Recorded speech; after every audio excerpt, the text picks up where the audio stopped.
Hello, good to have you here. And I'm going to talk about today, I'd like to have a discussion about with you as well on how to, and I have notes down here, how to turn a bad day into a good day and what you can do to help that. And I have three tips for you, three awesome tips that are proven that, you know, and I'm sorry for the door. If you're hearing noises, I have a 20-year-old who acts like, yeah, most of you that have 20-year-olds already know that. So I've asked them to be quiet several times, and even to the point where now I'm a little late. But anyway, we're talking about today, and I'm smiling. We're talking about today how to change your bad day into a good day and to do it without being inauthentic, to do it and still be able to be yourself. And as I was talking about, as I was thinking about this subject, this topic, I was thinking about, because I've been going through some stuff lately, and it's been kind of difficult. And sometimes it gets me on the ropes, and I feel like, I've never really been a boxer, but just kind of like you feel like you're just kind of up against the ropes and you're steadily taking punches, and but you know that you can't give up and you know you have to keep going because your business is important. For those of you that are starting businesses, which is primarily who I should be talking to, as my followers, and as well as in your everyday life, because I don't want to just talk about just our businesses. I want to talk about us as people, us as whole people, and all of that involves, and all of that that means. Our businesses are a big part of our lives because, especially when we're in the building phase like I am, it's very hard work. And I would rather put in the hard work now, though, than to try and put it in, along the way, a little bit here, a little bit there, not much there, and this day I'm not I want to be consistent, and I want to be able to do the things that I need to do. So it's really important to be able to have a good mindset, to be able to flip your day, to be able to stop those things that stop you and get you stuck. So basically, that's all in a nutshell, is turning your bad day into a good day. And I have, like I said, some tips here that I'd like to share. Before I do that, though, I've already said hi, but I'd like for you to participate with me. I'm asking for you to let me know where you're coming in from, what part of the country you're coming from, what part of the world you're coming from, because this is a global, airing that I'm doing of my lives. I do because I'm on Facebook is a platform that I'm on with this one. And I'm just, I like to know where people are coming in from. It's always interesting. For some people, it's interesting that I'm coming in from the Midwest.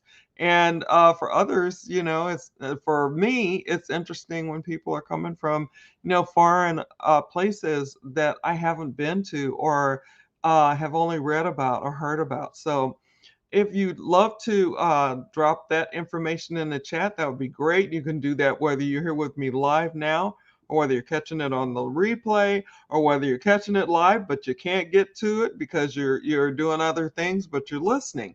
So that would be great.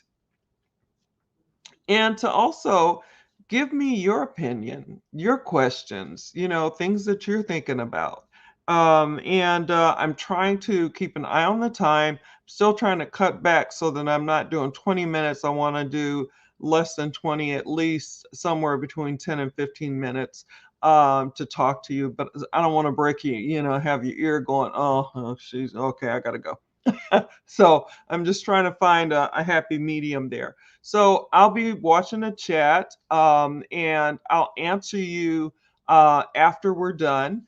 But and I can pull you up though. If you come on and you say hi, then I'll just pull you up and say hi back, and then I can put you right back. It's this platform that I'm on that I love. So anyway, when we're talking about how to turn our days into and being ourselves, how to turn our days into good days instead of bad days, or initially what I had written was how to have your day be a smile day instead of a frown day. But I thought that might not be interesting enough. But anyway, I've been I'm sorry, somebody distracted me outside my, when you're at home, there's always something going to be going on, whether it's, somebody in the house with you or something outside that you're like, what happened? Or whatever. Anyway, so number one of the tips that I want to talk about is gratitude. Gratitude is it's just something that I've read a lot about. I've been in a lot of trainings about, and and it's always the same. I've never gotten anything to where they're saying, "Oh, gratitude's horrible. Oh, gratitude, who has time for that?" None of that. All I hear is and read is in my research is how good it is to be in a state of gratitude, to be grateful for what you have. A lot of us take the things that we have for granted. And then when you look at someone else and they are not doing as well, maybe they're sick, maybe they don't have what they need, maybe they're struggling, you know,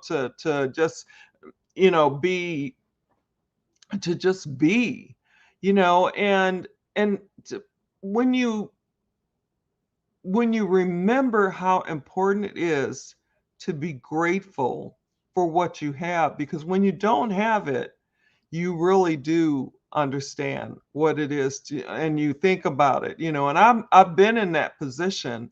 I'm trying to think of a particular story where, I'll just use my mom. I love my mom to death. And she was always my favorite girl. All I could think of was doing good things for her and, brightening her life because she had such a tough life growing up. My mom was a girl child born, some time ago. And back in the day, they would take kids away from their parents, and especially if it was just a father and the mom had passed away, which was the case with my mom. And so they just, the state came and took my mom out of the home and then put her in foster homes where there were two parents. But my mom had a lot of trouble in those areas because of people touching her where they shouldn't have, people beating her and doing things to her that, just shouldn't be done. So my mom did the best that she could to make it through the life that she was dealt. And I just wanted to make that better for her. I always thought about her when I thought about what I wanted to be, what I wanted to do.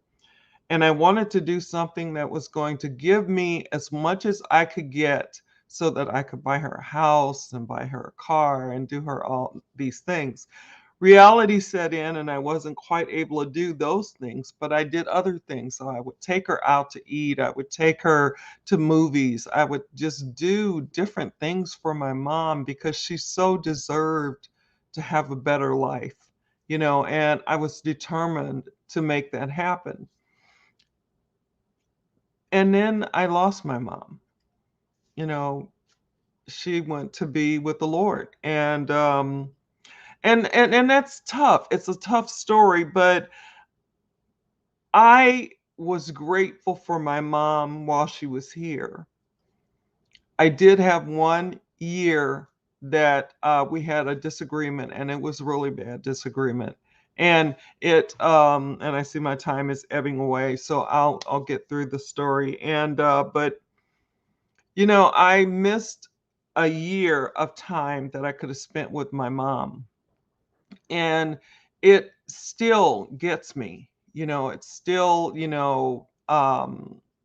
makes me very emotional. I'm sorry, I can't even get it out. Emotional, because I really love my mom, and I really hated how she had to live. And I wanted to just make things better, but that that year we had that argument. I missed time with her because then she passed away the following year. And I just all I could think of was the regret of the time that I missed with her being angry, being upset. And it was something for me. I felt that I just wasn't being dealt, a good hand. I felt like she was not doing for me what she had done for my other brothers and sisters. And that's my problem. But then I regretted having lost my mom and me missing that time with her. So I would rather be grateful for what I have and remember that everybody doesn't have what I have. Everybody doesn't have a home. Everybody doesn't have a car. Everybody, doesn't have some of the things that I have. I'm not saying I have the best, but I have a home. I have a garage. I was so grateful for my garage, especially when I first got into my home, and it's been a long time now. But it was just something that was really exciting to me. So gratitude for even being able to breathe. The things we take for granted, the things we don't realize. What would it be if we woke up one day and we couldn't see? Your vision was gone. All you could see was darkness. What would that be like? So for me, I am trying to take in everything that I need to be grateful for and, redo my gratitude journal and just, when I write things down, look at them and remember. And as I'm writing them down, remember what I'm doing here, why I'm writing them down, because I don't want to forget them. And I want to let it put me from a place of negativity into a place of positivity. And so let me go to the next one. Random acts of kindness. This has been proven. There have been studies done. Random acts of kindness really help the person, but it also really helps to build you up. It helps to lift you up, helps you to be more positive and excited about your life and your day and who else can you help and that kind of thing.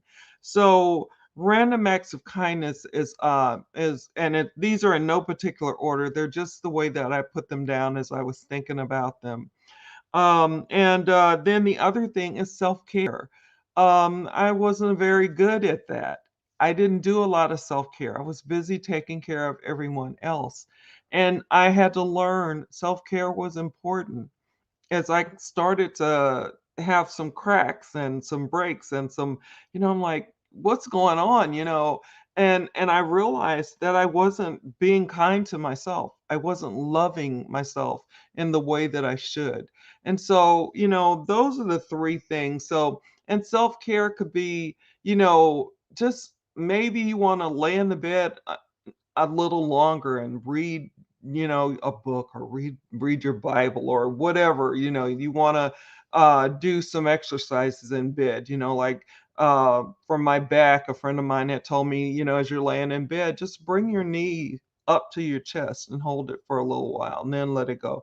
Then do the other one. So different things for different people, affirmations, those types of things. But these are basically the three things that I wanted to bring to you today. And I hope that this was helpful. I hope that it was valuable. And I'm not really seeing any comments or anything right now, but you can always drop your comments in later, no problem. I will get to them and get back to you.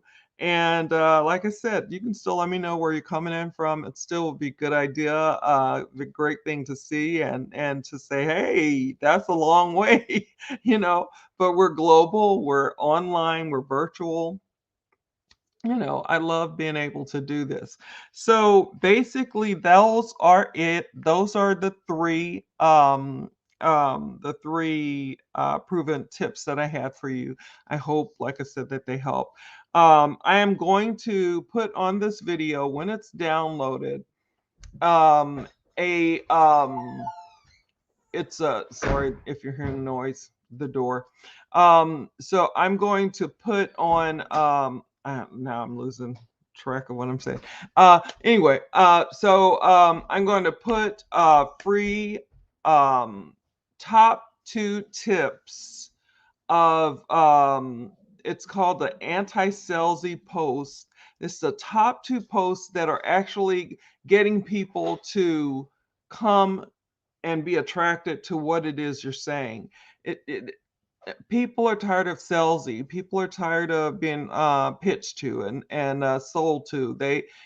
People are tired of that. So the top 2 anti-salesy posts that actually attract was really attractive to me.